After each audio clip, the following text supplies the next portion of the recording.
ke iphakade lakho kusoke isigayigayi sakho esinamandla mhlambe ke usena umbuzo onawo ongafisa ukusithumelela wona la uzoshaya ku 068555 1747 068555 1747 ongafisa nje usixoxela kona ongafisa ukusho sikuso isigayigayi sakho esinamandla somsakazo ungasishayela ke usithumelele mangabe ke ukhona uhleli nathi siyojabula kakhulu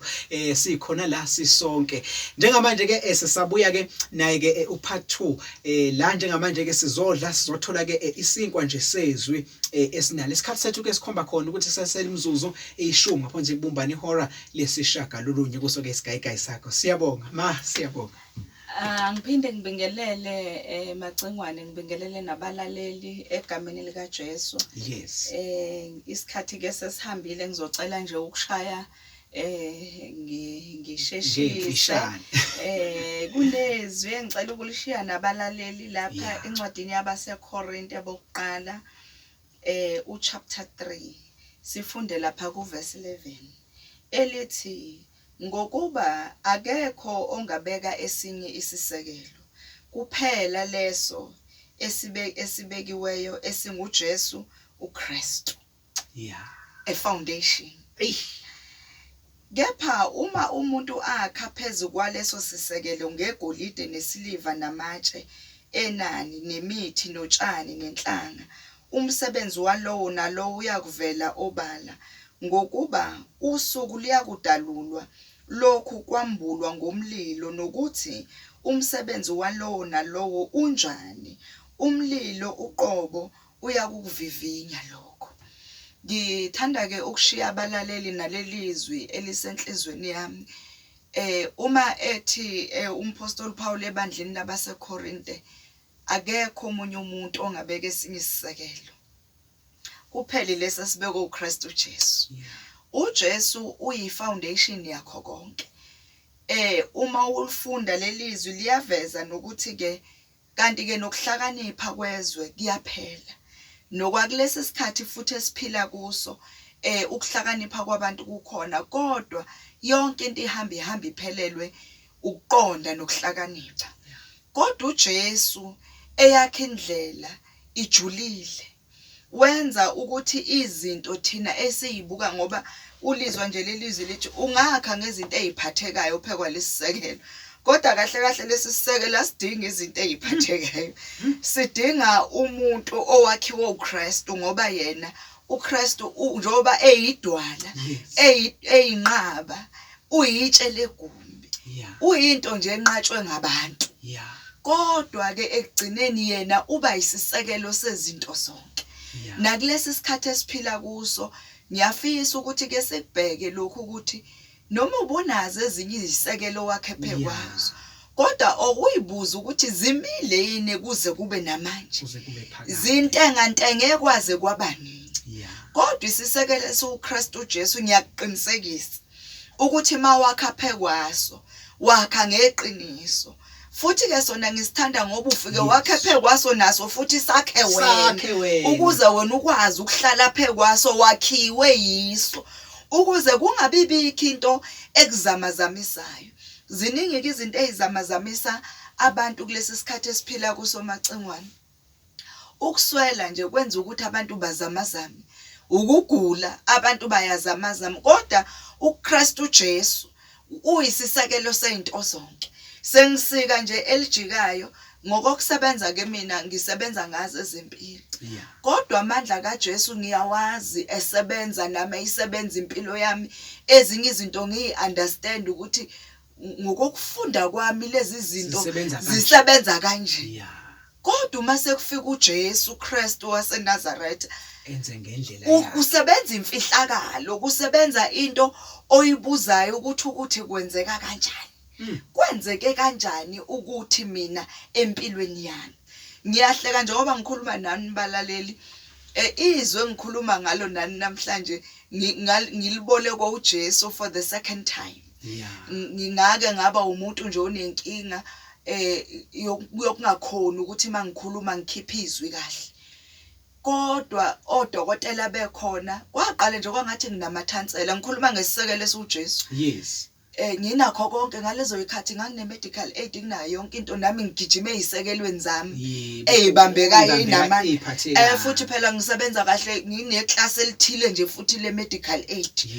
kwi medical cover yami nami ngisezingeni eliphezulu yebo ku standard ngahamba ke umuntu onamathansela sengaba nezinto engamagilo lapha ezingivimba ukuthi ngigwinye noma zayingasebhlungu kodwa ngaya kudokotela ngaleso sikhathi wathi Mrs Mloyi ayikho into esingakusiza ngayo sidinga ukuthi sikoperate ngoba lento ekuphethe nje ukuthi nasebusuku uma uthi uyagwinya kubuya ngamakhala ngagcina nje futhi sengihlala ngopha nje ayanda ngopha kodwa ngumntwana kaNkuluNkulu kubamba ukuthi isekelo lesi uJesu ngisibambile kodwa kusho ukuthi khona amanye amandla engiwangabasayo ngafika la ngakhiwa khona nami singakha lesi sisekelo ngoba uthi uJesu manihlala kimi namazwi wami ehlala kini noma yini niyakuyicela egameni lami mina ngikwenze njani ngiyolwenza ngithanda ukuqinisekisa abalaleli nalapha bakho igama lika Jesu alikho futhi izifo elingayilaphi lilapha nesifo okuthiwa silapheki ngase ngibona nami njengomhlengikazi ukuthi uyabona lento engiphethe icancer yomphimbo kodwa yikho into engangayenza ngoba nga-operatewa ke cha kwalanda ukuthi mase ngi-operateile izinto zaba worse ngihluleka nokukhuluma nje kahle mangisemsebenzini ngikhuluma umzuzwanyana omncane ufune ngiginye amanzi ngibe nosekuphuma inyembezi caca ukuthi la kuma vocal cords zami konakele kumoshakele angitshele nodokotela ethi akukho ngabe ngisakusiza ngakho Mrs Mloyi lokho engikwenzele khona ikona ku enough ukuthi ukwazi usophila kanje usiyophila nezwi lakhe linqamukayo awusokhona nokuhlabelela wathi kuzila ukudla ngoba nalenkonzo yokuzila ukudla bazalwane inamandla hayi ukudla amaveji ngasese kwazila ukudla izinsuku eziyilishumi kukhushekelwe entabeni kaNkuluNkulu kuyiwa kulesi sisekele seUChrist uJesu nami ngakhuphuka nabazalwane ngakhuphuka ngeqonda ukuthi ngemvimbo yakhe siphilisiwe uJesu uthe manidla lesi sinkwa mina ngiyisinkwa sokuphila esezulwini ngiyisinkwa umuntu mayedla mina uyophila khuphuka nabazalwane nochoko lwami ngoba ngifisa ukuthi kumzalwane onochoko lwakhe nasi sisekele seUChrist uJesu uma wakha phekwaso asilenzi iphutha lokuthi singakwakhi wena ufike wakhe phekwaso sona sakhe wena ukuze ukwazi ukuphila phekwaso ngoba ngeke uphile kuso wakhe ngenye indlela ethe phecelezi neseceleni nephethe ukuhlakanipha kweze akuhlaleki ubona usudilikile ungazi ukuthi udilike kanjani kulesi sisekelo ngoba nasa asikwazi ukuhlala nomuntu othwele ukuhlakanipha kwezwe ngakhuphuka nabazalwane khumbula ukuthi kwakuyonqanyula unyaka ngithi ke uDisemba abantu basuke besebumnandini thina uDisemba kwakuzilwa izinsuku ezilishumi kusuka ngomhla ka20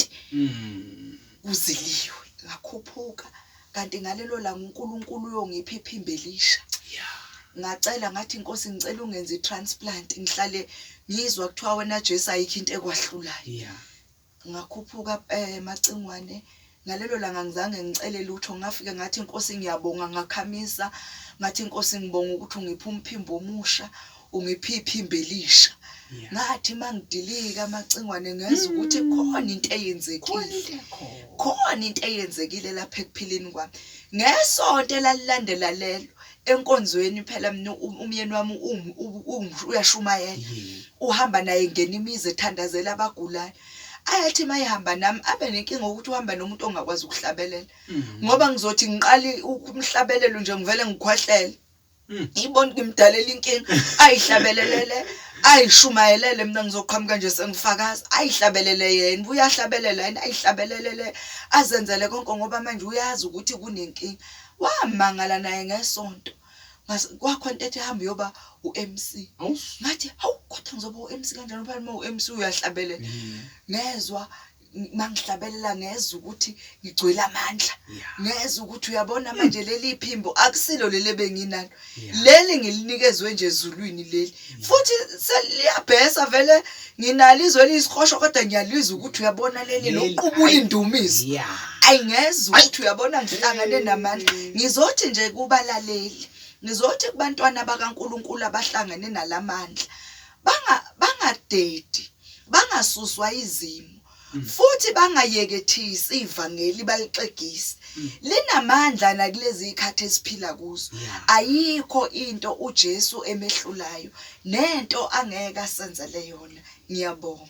Siyabonga kakhulu ngiyabona uproducer lo ke teamini uyasho ukuthi we macincingwane isikhathi njalo sesithe kodwa ke ngeke ngayithatha imqhafazo yabalaleli ngicela ukuthi nje producer lapho siye ngomeni bese ke siyabuya sithatha ke imqhafazo yabalaleli silivale uhlelo very much quick very much fast siyabonga abseko